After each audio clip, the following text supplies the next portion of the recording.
Welcome to the Mark Divine Show. This podcast is about more than just listening. It's about sparking action and inspiration while transforming yourself, your community, and the world at large. Each episode is designed to help you grow as a leader, break through personal barriers, and make lasting impact. Together, you and your host will explore topics like mental toughness, emotional resilience, purpose, and evolving consciousness, while embracing challenges and facing this fast-changing world. Our guests on the Mark Divine Show are exceptional individuals who offer wisdom from diverse fields, whether it's science, philosophy, leadership, human performance, or psychedelic research. Join us today as we dare to think bigger, live bolder, and unlock the common potential within everyone. Here's your host, Mark Divine. Hi, this is Mark Divine. Welcome to the Mark Divine Show. Thanks so much for joining me today. On this show, I love to dive into topics around developing whole-mindedness, whole person development, integrated development, vertical development, leadership development, anything that kind of touches on that. My particular model is one of integration, and we've been diving into the topic of 5 Mountain Training. 5 Mountain Training is a program that I developed 15 years ago through SealFit and Unbeatable Mind. And we teach it to leaders of all stripes, helping them tap into greater potential, greater performance, greater connection with other beings, and greater sense of how they're going to serve in the world. So today I'm going to continue my discussion on the second of those 5 mountains, which is the mental mountain. The 5 mountains are physical, mental, emotional, intuitional, and spiritual. And I'll dig into each one of those in order. So in the first discussion of the mental mountain, we talked about the story of how I got exposed to mental training through my Zen training when I was 21 years old, and how it was a dramatic shift or change in how my mind was being trained and used. Prior to that, it was all academic, linear, knowledge being stuffed in, stored in memory, and then work on your memory to try to improve your capacity to recall correctly and accurately. The problem with this as an only way of training your mind is that you become very externally focused. You become very linear because it reinforces the linear construct of time. And it also reinforces your ego in a sense that you become more and more identified with your knowledge and your accomplishments around that knowledge, right? And so this is a problem, right, if you wake up and you want to do any type of real development work because things aren't necessarily going great in your life. And I know many people, especially the clients that I talk to, where they've got great success, but they're feeling like things aren't going great. There's something they're missing. And they're leading that or heading quickly toward that life of quiet desperation that Thoreau talked about. So I mentioned earlier that ultimately if you're listening to this, you probably had this experience of wanting more freedom in your life and recognizing that there's something holding you back. And it's because of the way your mind has been trained, right? To think that knowledge is power when it actually becomes ultimately an obstacle to freedom.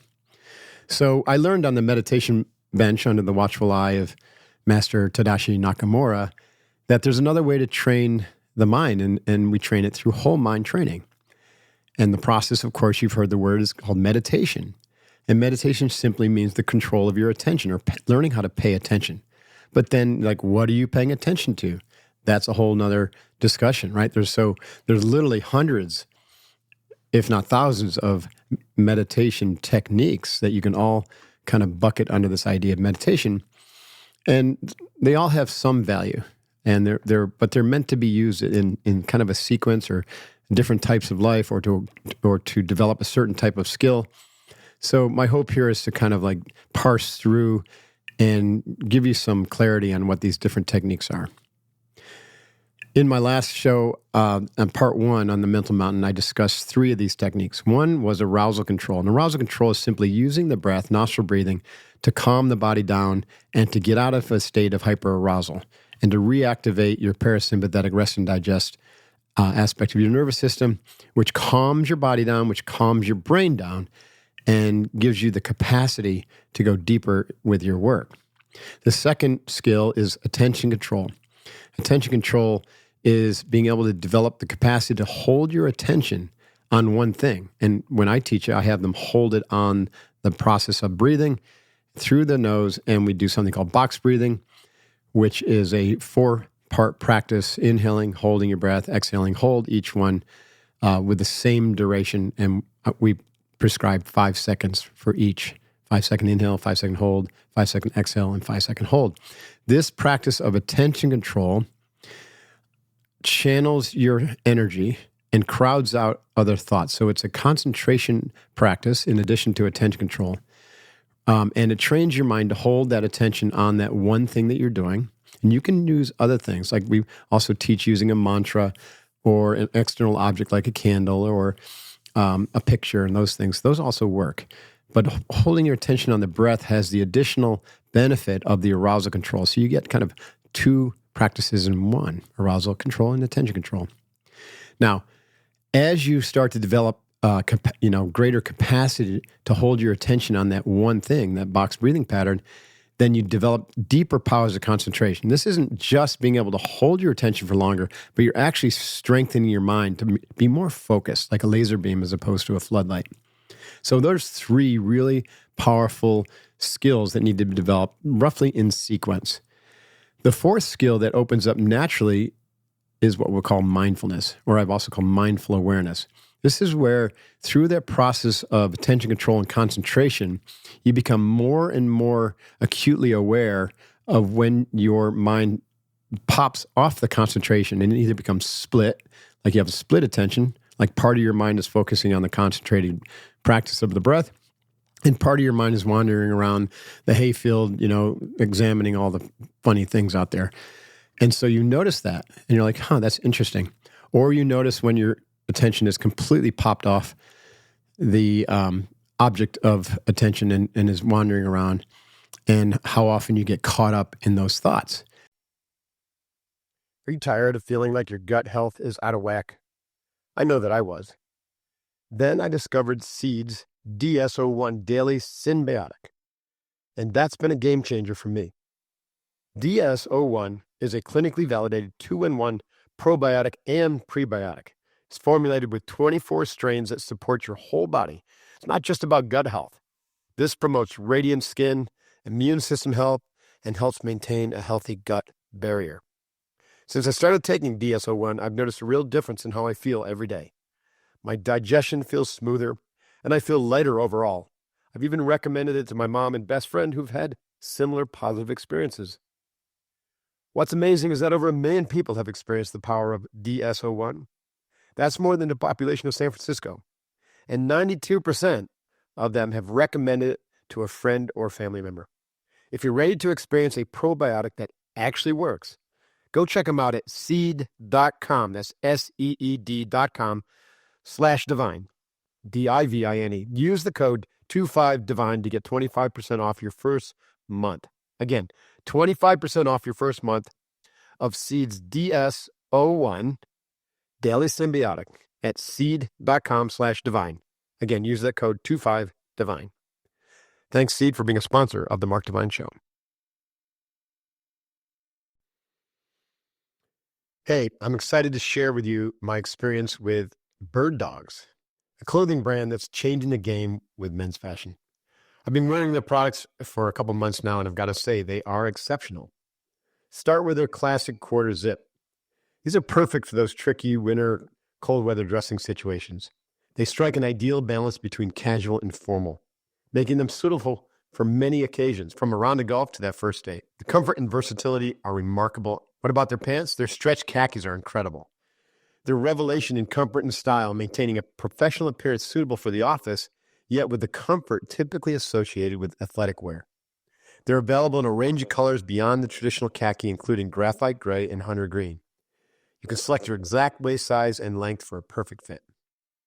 Now, Bird Dogs is offering you a special promotion. If you use the code DIVINE at birddogs.com, you'll receive their best-selling hat completely free with any order. It's an excellent opportunity to get a free gouge while trying their outstanding products. So I encourage you to check out birddogs.com. That's birddogs.com. Use the code DIVINE at checkout to claim your free hat with any purchase.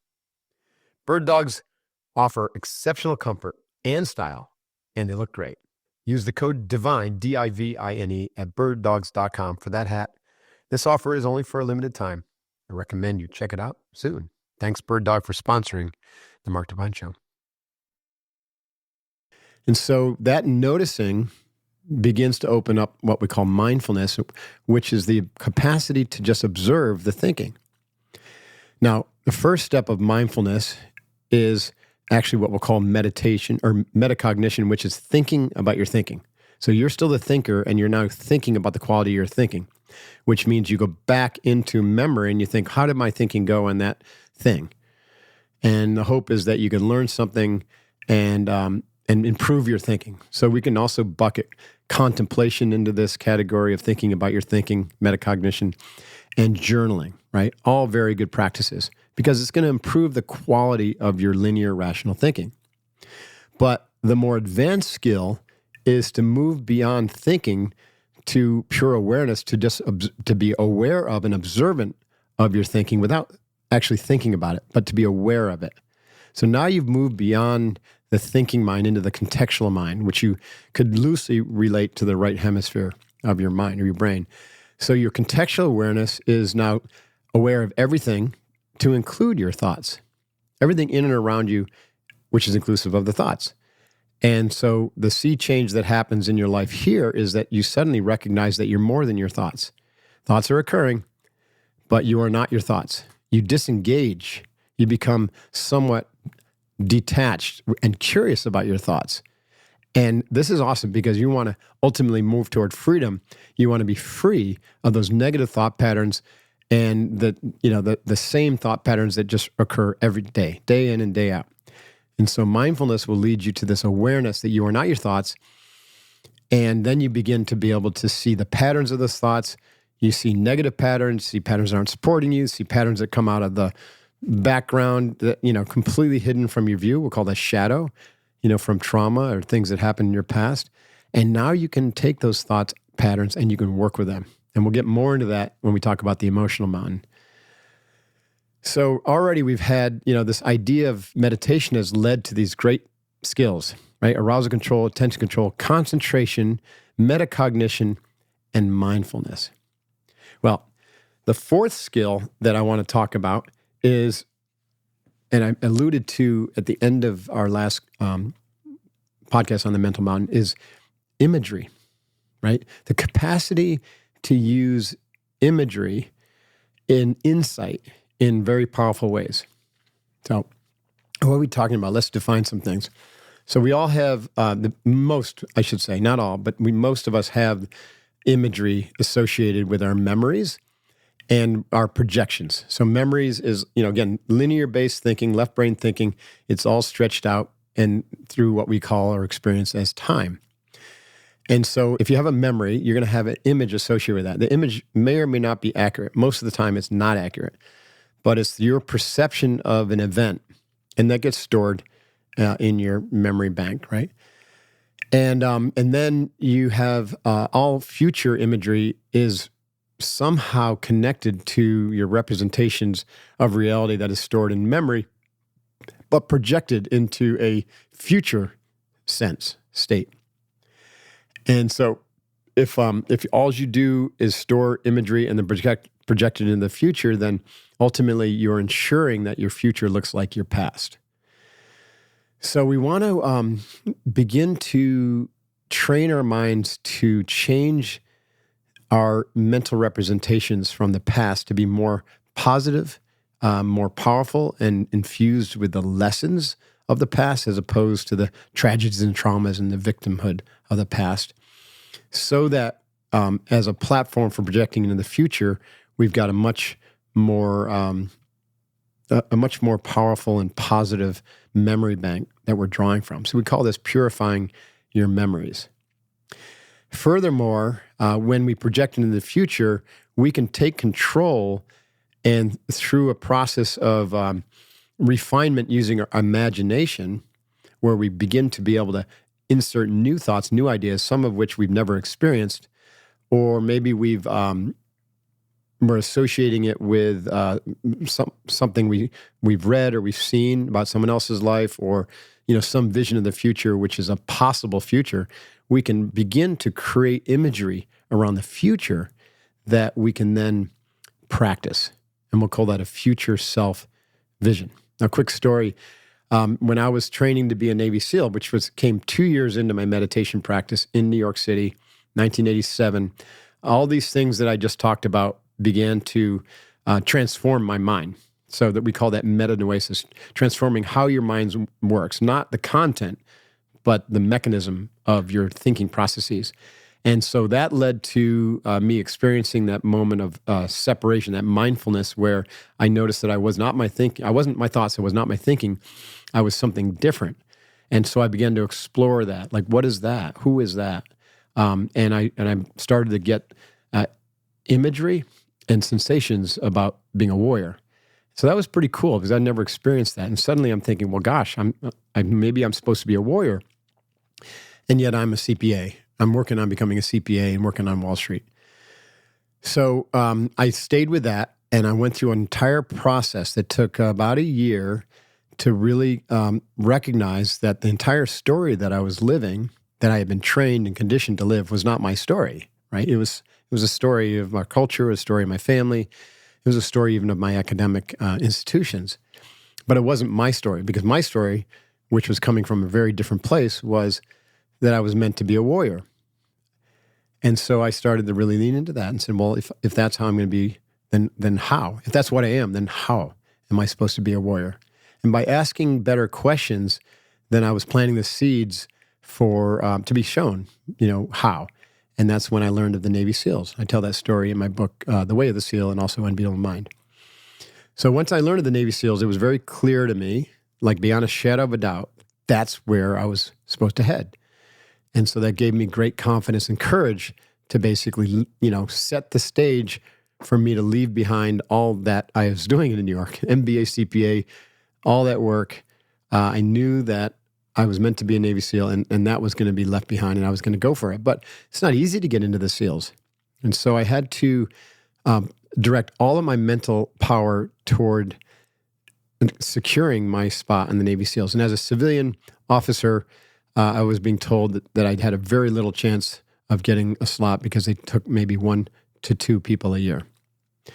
So because I was clear, my meditation has shown me that's what I needed to be, that's where I was headed, I began to construct an image of a future me going through Navy SEAL training.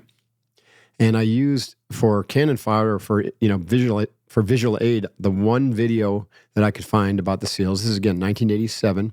There was one video on a cassette, 8-track actually, and this was a recruiting video titled Be Someone Special, and it had a lot of cool imagery of individuals going through all 3 phases of BUDS training and conducting a mock mission. It's a great video. So I watched this video many times, and I planted that imagery in my mind, and then what I did was I inserted myself into that video, right? A mental representation of myself, and I put that time frame out about 18 months to 2 years. So I knew that's how long it would take me, right, to get through all the wickets, to finish up what I was doing, get into the SEALs, and to get through Navy SEAL training. So I saw myself as best I could, first through imagination, going through all of the different phases of training and graduating. And then that imagination turned into something that came alive for me, right? It wasn't imagined anymore. It was real. And so that's where imagination becomes visualization. When you shift from creating a new image in your head that you haven't had before and adding color and detail to it, so that's imagination, to where now that locks in and it becomes stabilized, and now you begin to practice that. And we'll call that visualization. So I began to visualize this future state. And it's very important to note that even though I was practicing skills, this was very different than a sports application. A sports application would be like, a lot of the studies they've done on sports visualization, for instance, shooting basketball hoops, right? If you visualize shooting hoops, you can have perfect practice. You can hit it every single time. Whereas in the physical world, if you practice, you're not going to hit it every time. And so visualization practice tends to actually be more effective than just real world practice, But you combine the two, right? Now you've got a 1-2 punch that's very, very powerful. So this is well known, and every elite athlete uses practice visualization. Are you ready to embrace the impossible with your four-wheel travel adventures? If so, I'd like to introduce you to the Defender, which is an icon of adventure reimagined for a new generation of explorers. With unstoppable capability, this Land Rover vehicle is engineered to meet challenges head-on, on and off the road. The Defender family, which includes the 90, the 110, and 130 models, exude confidence and are fully equipped for 21st century adventures. Imagine conquering rough terrain with ease thanks to 3D surround cameras and clear sight ground view, letting you anticipate obstacles before they become a problem. And their next generation Pivy Pro infotainment system and intuitive driver displays are customizable to your journey, helping you make more of your adventure. So whether you've got grand ambitions or you're exploring uncharted territory, the Defender's legendary capability and modern design make it the perfect companion, especially for those of you who refuse to stay put where you're at. It's more than just a vehicle.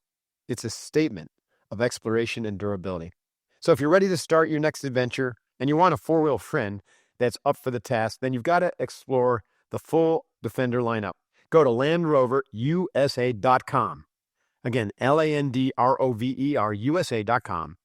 Check it out there and design your own icon of adventure today.